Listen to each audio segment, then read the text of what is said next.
what's happening, YouTubers? We're at the halfway point of 2024, which is crazy to think about because the year's already half over.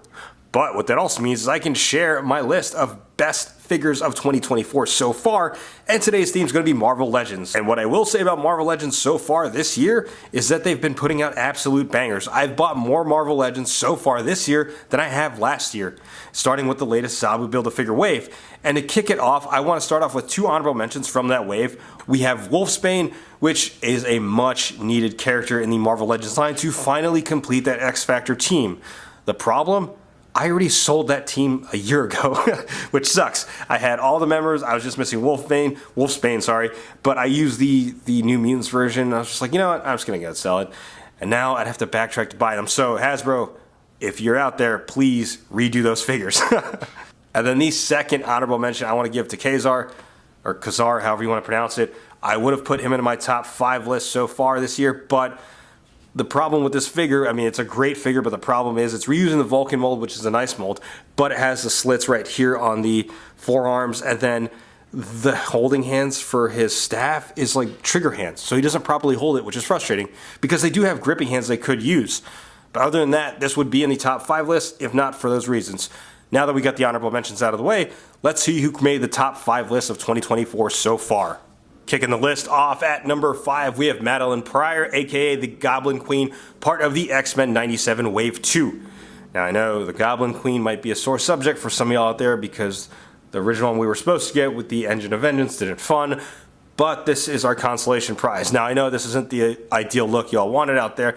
I personally appreciate this figure, mainly because 1, we got a Goblin Queen, and 2, the X-Men 97 show was an absolute hit. And if you don't believe me, look at the aftermarket prices on these X-Men 97 figures. They're ridiculous, especially Rogue. In my head, I'm like, yo, are we back in 2018 again where Rogue is going for mad bread? But nonetheless, this is still a dope figure and a dope one to add to your collection. Flying in at number 4, we have the man who flew too close to the sun, Ikaris. The figure looks like it was pulled straight from Jack Kirby's comic book panels.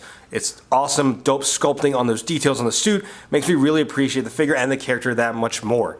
While I was contemplating my review, which I reviewed recently, if you haven't checked it out, please feel free to check it out. I was contemplating had this figure come out years ago, I wonder if those sculpts would have just been painted on. But nonetheless, it came out this year on a good body mold and a good sculpt, and the head sculpt to me actually looks pretty good. I am a huge fan of the Eternals, especially the movie, in case you didn't see the review. Probably one of the few that actually liked it. So to see Eternals made in comic book form in Marvel Legends line is awesome to see. Here's hoping we get a few more. Time traveling at number 3, we have Cable from the Zabu Build-A-Figure wave. This one I just reviewed recently. If you haven't checked it out, please go check it out. But being in the top 3 means this figure is definitely one of my favorites so far this year. Now, I've seen other Cable figures before from the Marvel Legends line. I've seen them in store when they first came out. I was always apprehensive about picking them up until I saw this one. This one was my definitive Cable from the Marvel Legends line. While a lot of people like to dub this the Marvel vs. Capcom Cable because let's be real, this attire definitely resembles it. I'm going to base it more so on the X-Men 97 and comic book version because spoiler alert, again, if you didn't see it, here's a spoiler. He did kind of sport a suit similar to this in X-Men 97, and since X-Men 97 has been one of my favorite Marvel properties in the past couple years from the MCU, he's definitely pushed up higher list because of that.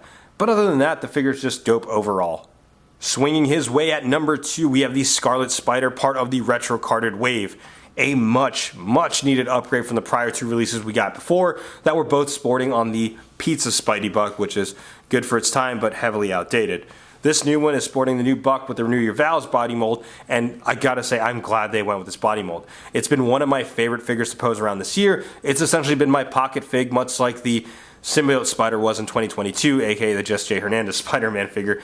But this Spider-Man figure is just awesome. The toe articulation, the improved diaphragm joint, all of it is awesome. The only thing I wish we would have gotten was an unmasked head sculpt, but other than that, I've even seen some people say this rivals the Mafex one. While I'm not going to go that far, I will definitely say it's one of their best Spider-Man figures to date.